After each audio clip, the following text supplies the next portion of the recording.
혹시 머리가 이유 없이 지끈거린 적 있으신가요? 평소엔 멀쩡했는데 갑자기 눈앞이 하얘지며 어지럽거나 머리를 망치로 내려치는 듯한 통증이 온 적 말입니다. 대부분은 스트레스 때문이겠지, 혈압이 좀 올라서 그런가 보다 하고 넘기죠. 하지만 그 순간 여러분의 뇌 속 어딘가에서는 뇌동맥류라는 시한폭탄이 조금씩 부풀고 있을지도 모릅니다. 겉으로는 아무렇지 않아 보여도 안쪽 혈관벽은 점점 얇아지고 터질 준비를 하고 있는 것이지요.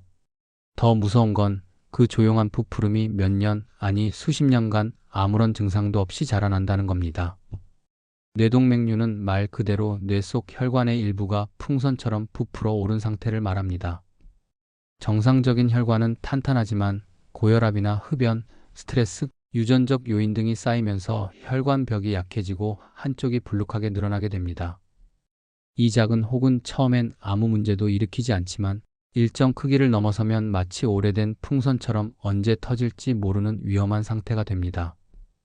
터지는 순간 뇌 속에서는 출혈이 일어나고 그것은 곧 생명과 직결되는 뇌출혈로 이어지게 됩니다.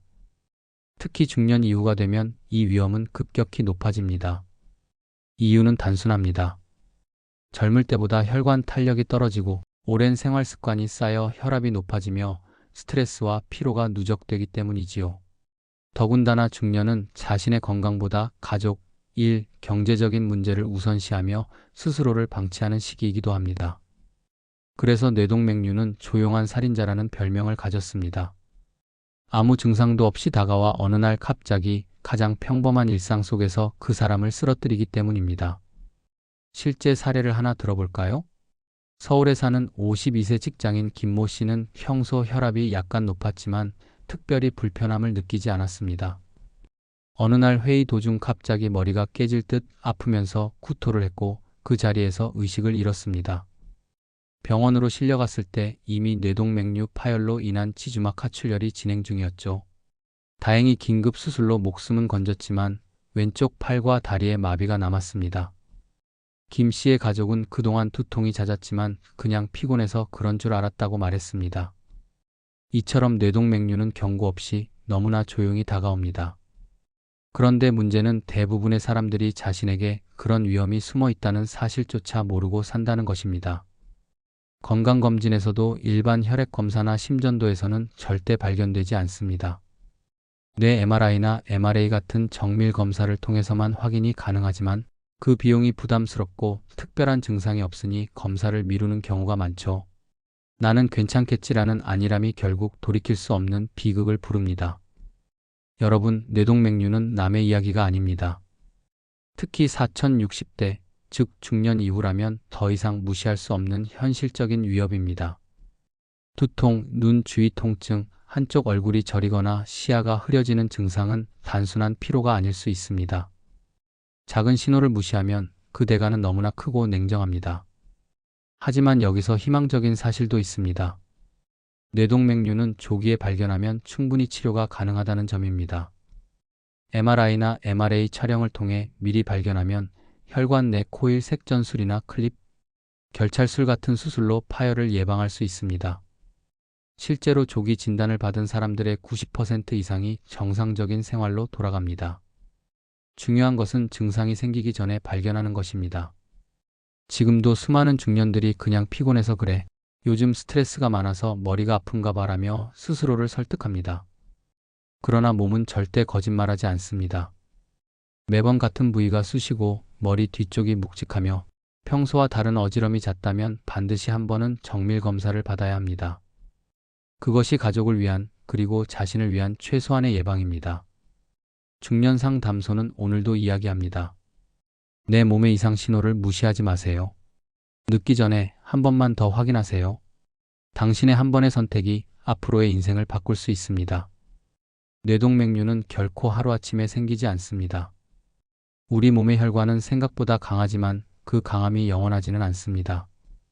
수십 년 동안 쌓인 압력과 손상, 그리고 작은 생활 습관들이 누적되면서 아주 미세한 균열이 생기고 그 틈이 시간이 지나며 점점 넓어지게 됩니다. 이때 혈류가 한쪽으로 쏠리면 그 부위의 혈관벽이 마치 오래된 풍선처럼 얇아지고 부풀어 오릅니다. 이것이 바로 뇌동맥류의 시작입니다. 초기 단계에서는 크기가 아주 작습니다. MRI로도 쉽게 잡히지 않을 정도로 23 남짓한 혹이 혈관 한쪽 벽에 생기죠. 이 시기에는 거의 아무 증상이 없습니다. 하지만 문제는 바로 혈류의 힘입니다. 우리 뇌 속 혈관은 심장이 한번 뛸 때마다 강한 압력을 받는데 이 압력이 집중되는 부위가 동맥류의 목 부분입니다. 하루에도 수십만 번씩 반복되는 혈류의 충격은 점점 그 벽을 얇게 만들고 결국엔 형태가 불규칙해지면서 팽창을 시작합니다. 중기 단계에서는 동맥류가 조금씩 커지며 주위 조직을 압박하기 시작합니다. 이때부터 일부 사람들에게 두통, 안구 뒤쪽 통증, 시야 흐림, 혹은 눈꺼풀 처짐 같은 미묘한 증상이 나타날 수 있습니다. 그러나 대부분은 이를 피로나 안구 건조 혹은 단순한 긴장성 두통으로 착각합니다. 특히 중년층은 하루 종일 컴퓨터를 봐서 그렇겠지라며 넘기기 쉽습니다. 하지만 이 시점이 바로 경고 신호입니다. 혈관이 이미 정상 범위를 벗어나고 있다는 뜻이기 때문이죠. 후기 단계에 접어들면 동맥류는 급격히 불안정해집니다. 내부 압력이 높아지면서 얇은 부위가 미세하게 새거나 아주 작은 출혈이 일어날 수 있습니다. 이를 전조 출혈 미세 파열이라고 부르는데 이때 나타나는 대표적인 증상이 바로 센티넬 두통입니다.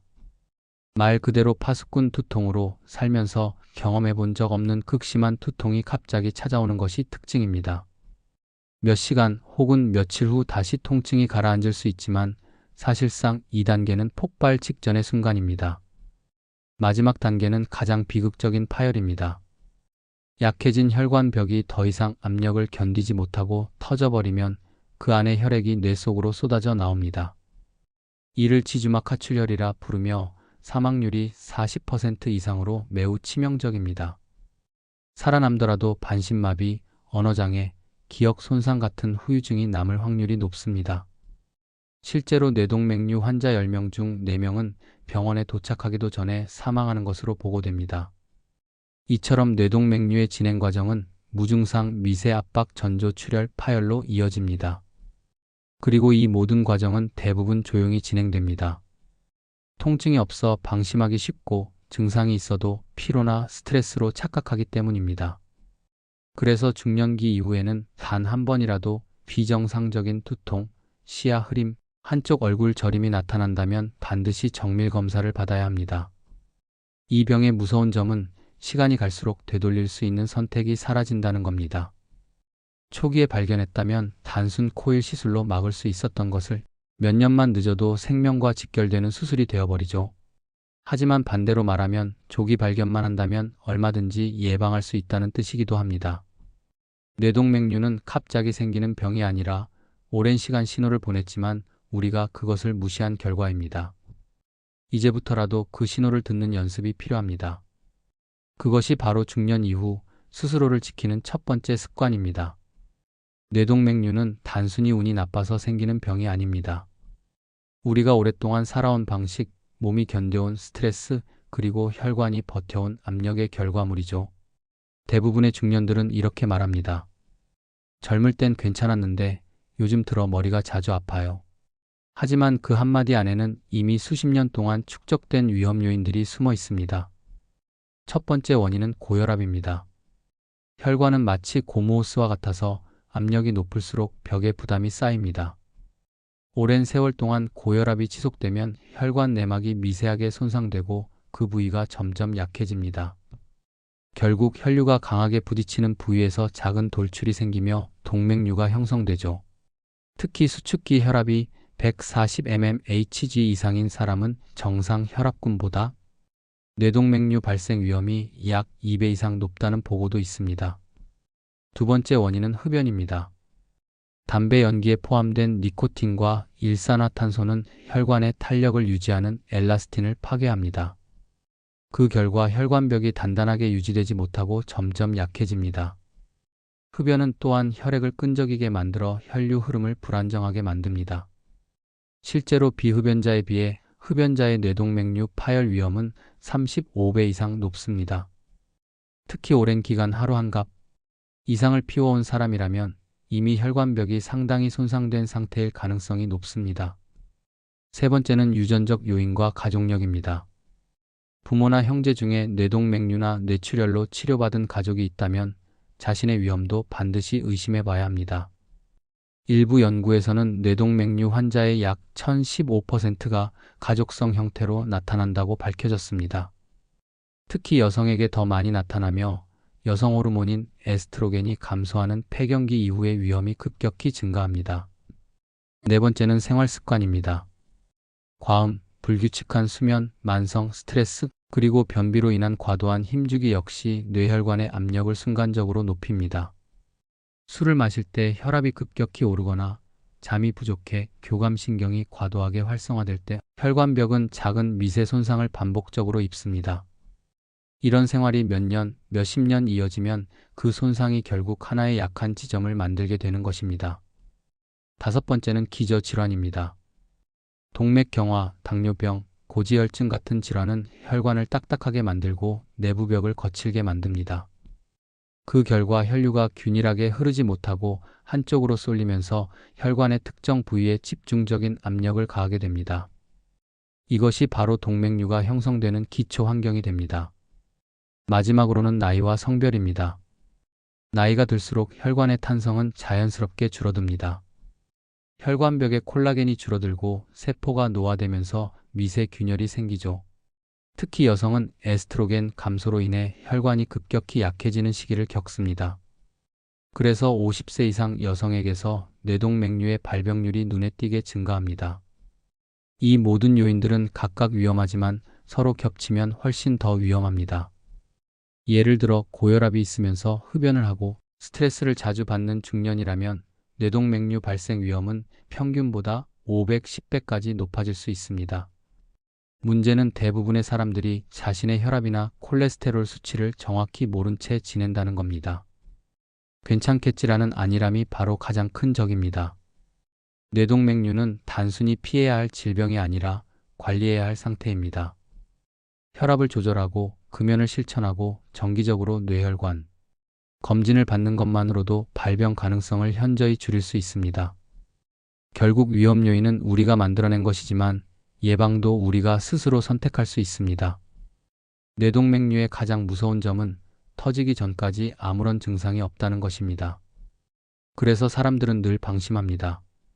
하지만 전혀 신호가 없는 건 아닙니다. 몸은 언제나 작은 경고를 보냅니다. 문제는 우리가 그 신호를 피로, 두통, 스트레스로 착각해버린다는 거죠. 가장 흔한 전조 신호는 바로 두통의 변화입니다.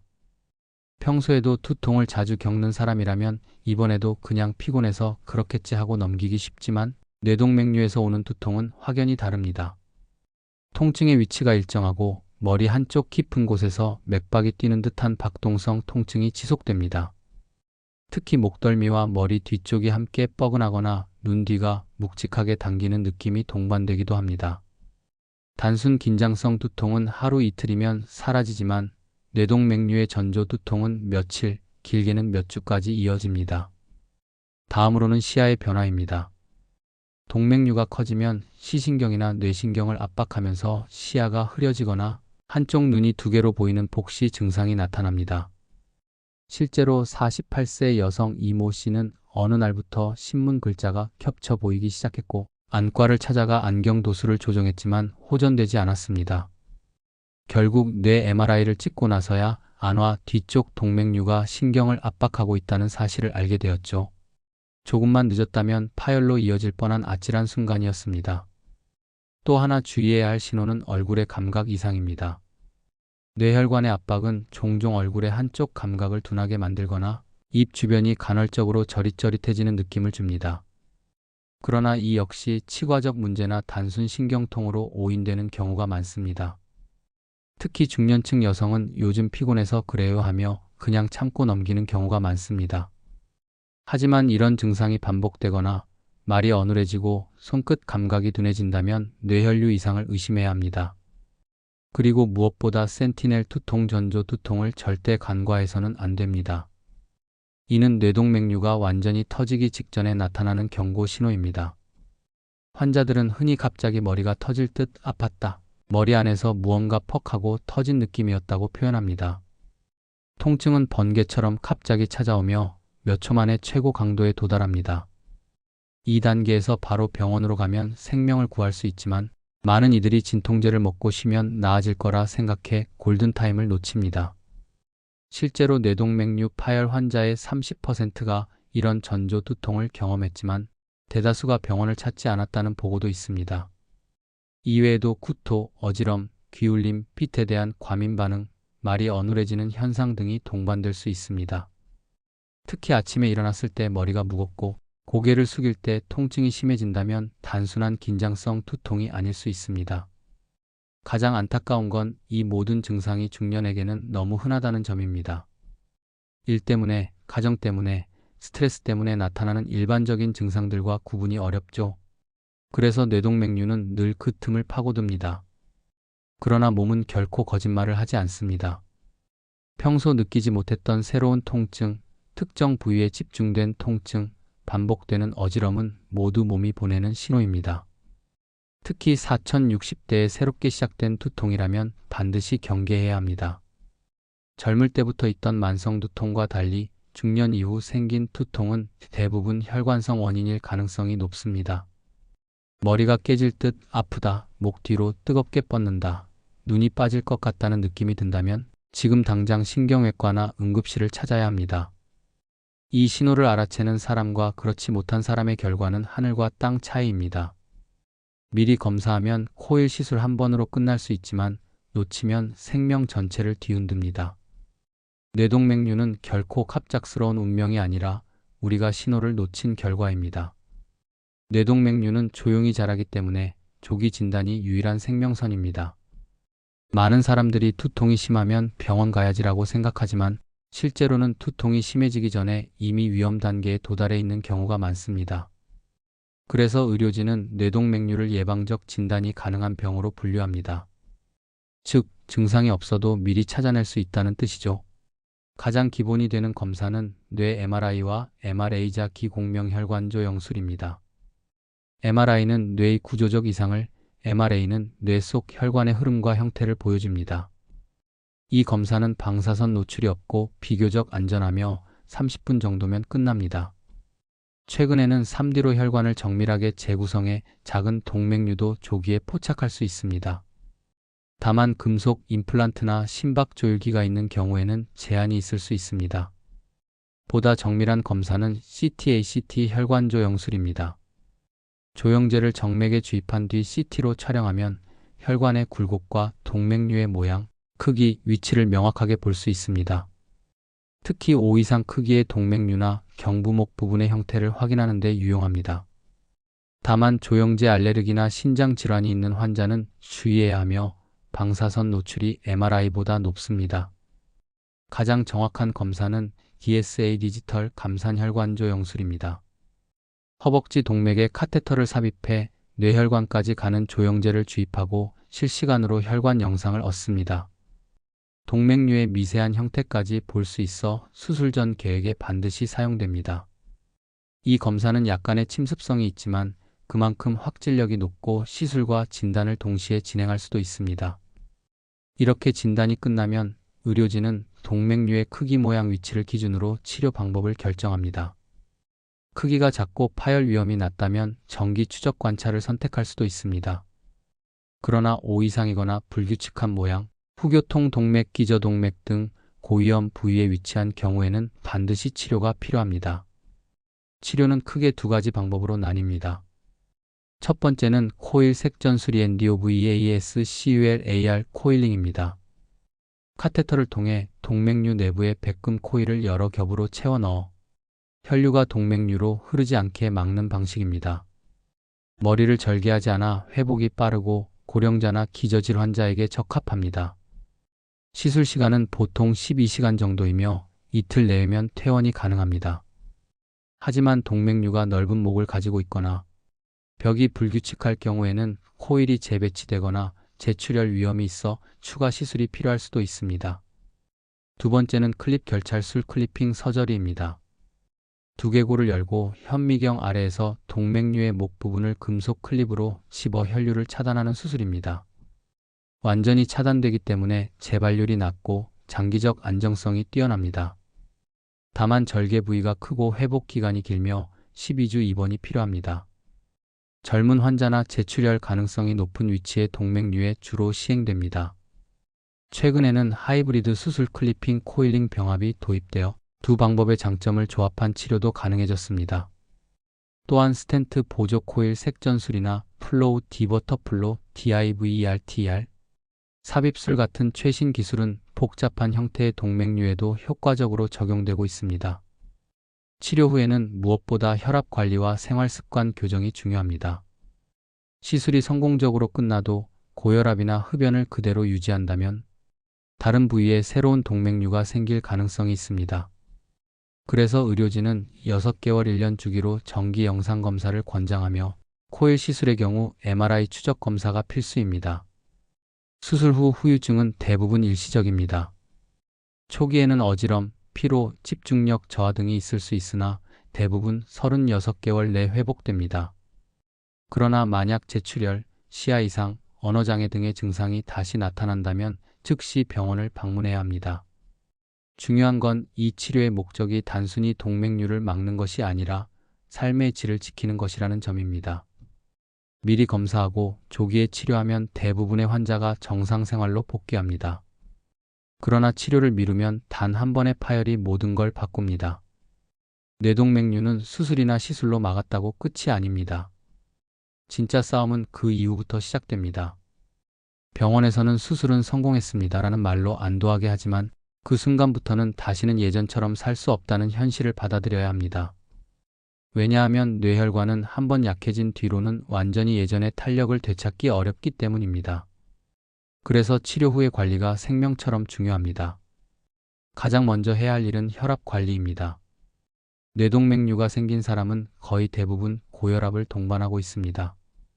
수술 후에도 혈압이 제대로 조절되지 않으면 다른 부위의 혈관이 다시 부풀어 오를 수 있습니다. 집에서도 반드시 혈압계를 두고 아침, 저녁으로 측정하며 12만 130 mmHg 이하로 유지하는 것이 좋습니다. 특히 아침 시간대에 혈압이 급상승하는 모닝서지 서지를 막기 위해서는 기상 직후 급히 움직이거나 카페인을 섭취하는 습관을 피해야 합니다. 커피 대신 따뜻한 물 한 잔으로 하루를 시작하는 것이 뇌혈관에는 훨씬 안전합니다. 두 번째는 금연입니다. 담배는 혈관 건강에 최대적입니다. 니코틴은 혈관을 수축시키고 혈류의 흐름을 불안정하게 만들어 새로운 동맥류 형성을 촉진합니다. 수술을 잘 마쳤더라도 흡연을 지속한다면 5년 내 재발 가능성이 최대 300까지 높아집니다. 만약 혼자서 끊기 어렵다면 금연치료 클리닉이나 니코틴 패치껌을 활용하는 것이 좋습니다. 이번만 괜찮겠지 하는 한 계비가 뇌혈관에는 치명타가 될 수 있습니다. 세 번째는 스트레스 관리와 수면 습관입니다. 스트레스가 쌓이면 교감신경이 과도하게 활성화되고 혈압과 맥박이 동시에 상승합니다. 이때 혈관 내부 압력도 급격히 높아집니다. 특히 성격이 급하고 완벽주의 성향이 강한 중년일수록 뇌동맥류 재발 가능성이 높습니다. 매일 10분이라도 명상이나 가벼운 호흡 운동을 하며 긴장을 완화하는 습관이 필요합니다. 잠은 최소 6시간 이상 숙면을 취해야 뇌혈류가 안정적으로 회복됩니다. 늦은 밤 업무, 스마트폰 사용, 카페인 음료는 수면 질을 떨어뜨리므로 반드시 피해야 합니다. 네 번째는 적절한 운동과 식습관입니다. 무리한 근력 운동이나 고강도 운동은 순간 혈압을 급격히 올릴 수 있습니다. 대신 꾸준한 유산소 운동, 예를 들어 하루 30분 정도의 빠른 걷기, 가벼운 자전거 타기, 요가가 좋습니다. 식단은 염분과 포화지방을 줄이고 혈관을 보호하는 오메가3 지방산이 풍부한 음식 등 푸른 생선, 아마씨, 견과류를 섭취하는 것이 도움이 됩니다. 특히 중년 이후에는 체중이 조금만 늘어나도 혈압이 급상승하므로 체중 관리는 곧 혈관 관리입니다. 다섯 번째는 정기검진입니다. 치료 후 6개월 1년 사이에는 반드시 MRI나 MRA로 추적 검사를 받아야 합니다. 코일 시술을 받은 경우에는 코일이 제자리를 유지하고 있는지, 새로운 동맥류가 생기지 않았는지 확인해야 합니다. 검사 결과가 정상이라도 23년에 한 번은 재검이 필요합니다. 특히 가족력이 있거나 고혈압이 조절되지 않는 경우에는 검사 주기를 더 짧게 가져가야 합니다. 여섯 번째는 정신적 회복입니다. 뇌혈관 질환을 겪은 후에는 누구나 불안감과 우울감을 느낍니다. 언제 또 터질지 모른다는 두려움이 일상에 스며들죠. 이때 가장 큰 도움이 되는 것은 가족의 관심과 대화입니다. 병의 재발을 막는 것은 약이 아니라 마음의 안정이라는 사실을 잊지 말아야 합니다. 실제로 스트레스 지수가 낮은 환자군은 재발률이 30% 이상 낮았다는 연구 결과도 있습니다. 마지막으로 중요한 것은 자신의 몸을 믿지 말고 수치를 믿는 것입니다. 요즘은 괜찮은 것 같다라는 말은 가장 위험한 자기암시입니다. 혈압, 혈당, 콜레스테롤 수치는 거짓말을 하지 않습니다. 매달 한 번은 수치를 기록하고 변화가 있다면 즉시 조치를 취하는 습관이 필요합니다. 이것이 진짜 건강한 중년의 기준입니다. 결국 뇌동맥류 치료 이후의 삶은 극복이 아니라 관리입니다. 그 관리를 꾸준히 이어가는 사람만이 다시는 같은 공포를 겪지 않습니다. 그리고 그 꾸준함이 바로 인생의 두 번째 기회를 완성하는 가장 확실한 방법입니다. 우리 몸은 결코 거짓말을 하지 않습니다. 단 한 번의 통증, 한 번의 어지럼, 그 사소한 신호 하나에도 이유가 있습니다. 하지만 우리는 늘 그 신호를 괜찮겠지라고 덮어버리며 살아갑니다. 특히 중년 이후의 삶은 바쁩니다. 가정과 일, 부모님과 자녀 사이에서 자신을 돌볼 시간이 없습니다. 그렇게 하루하루를 보내다 보면 어느새 건강은 뒤로 밀리고 병은 조용히 자리 잡습니다. 뇌동맥류도 그렇습니다. 아무런 기척도 없이 우리가 방심한 틈을 노립니다. 그런데 중요한 건 이 병이 예고 없이 찾아오지만 결코 막을 수 없는 병은 아니라는 것입니다. 뇌동맥류는 발견만 하면 충분히 막을 수 있는 질환입니다. 다만 그 발견의 순간이 늦었을 뿐이죠. 정기적인 검진, 생활 습관의 변화, 그리고 한 번의 두통에도 귀를 기울이는 태도만 있다면 누구든 자신을 지켜낼 수 있습니다. 우리는 종종 이렇게 말합니다. 그 사람 평소에도 건강했는데 갑자기 쓰러졌대. 하지만 그건 갑자기가 아닙니다. 수년간 몸속에서 조용히 쌓여온 결과입니다. 그 과정을 미리 멈추는 사람만이 운이 좋았다고 불릴 뿐입니다. 운이 좋은 게 아니라 관심이 있었던 겁니다. 자신의 몸을 무시하지 않았던 것이죠. 치료를 받은 뒤에도 삶은 달라집니다. 새벽에 일어나 혈압을 재고 커피 대신 따뜻한 물을 마시며 하루 30분이라도 천천히 걷는 습관이 생깁니다. 이 모든 과정이 번거롭다고 느껴질 수도 있지만 그건 다시 살아갈 수 있다는 증거이기도 합니다. 한 번의 위기를 넘긴 사람들은 공통적으로 말합니다. 그날 이후로 삶이 선명해졌어요. 음식의 맛이 다르고 하늘의 색이 다르고 무심했던 가족의 얼굴이 더 또렷하게 보인다고 말합니다. 그래서 중년 상담소는 이렇게 이야기합니다. 이 병은 당신에게 새로운 삶을 시작할 기회를 준 것입니다. 건강은 단순히 병이 없는 상태가 아닙니다. 자신의 몸을 알고 돌보며 두려움을 이겨내는 과정이 바로 건강한 삶입니다. 이제부터는 두통을 참고 버티는 대신 왜 아플까를 질문하는 습관을 가지세요. 몸이 보내는 신호를 듣는 순간 이미 회복의 절반은 시작된 것입니다. 그리고 절대 혼자서 감당하려 하지 마세요. 의사, 가족, 친구, 그리고 이곳 중년 상담소가 함께할 수 있습니다. 당신이 겪은 두려움은 혼자만의 이야기가 아니며 누군가에게는 그 경험이 또 하나의 생명을 살릴 수 있는 메시지가 됩니다. 건강은 나 혼자 지키는 것이 아니라 함께 이어가는 겁니다. 마지막으로 기억해야 할 한 가지. 뇌동맥류는 죽음의 질환이 아니라 경고의 질환입니다.